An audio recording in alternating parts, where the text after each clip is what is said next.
बऱ्याच वेळेला आपल्यापैकी बरेच जण हे डोनेशन करत असतात चॅरिटेबल ऑर्गनायझेशनला किंवा इतर संस्थांना. मग अशा वेळेला हे जे डोनेशन केल्यानंतरला त्याचा तुम्हाला बेनिफिट म्हणून इन्कम टॅक्सच्या रिटर्नमध्ये सेक्शन 80G मध्ये तुम्हाला त्याचा डिडक्शन भेटू शकतं.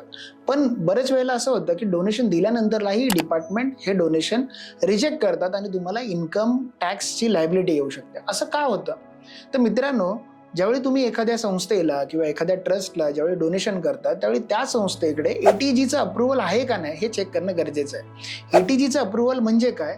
त्या पर्टिक्युलर संस्थेने इन्कम टॅक्स डिपार्टमेंटकडे अर्ज करून एक 80Gचं सर्टिफिकेट मिळवलेलं असतं. जर त्या संस्थेकडे ते जे 80Gचं सर्टिफिकेट नसेल तर तुम्ही कितीही त्या संस्थेला डोनेशन दिलं तर त्याचं तुम्हाला डिडक्शन्स हे तुमच्या income tax personal income tax रिटर्नमध्ये मिळत नाही.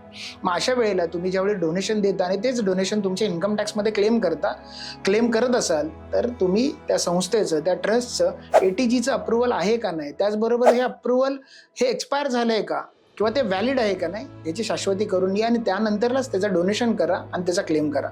नाहीतर तुम्हाला भविष्यामध्ये इन्कम टॅक्स लायबिलिटी निर्माण होऊ शकते. धन्यवाद.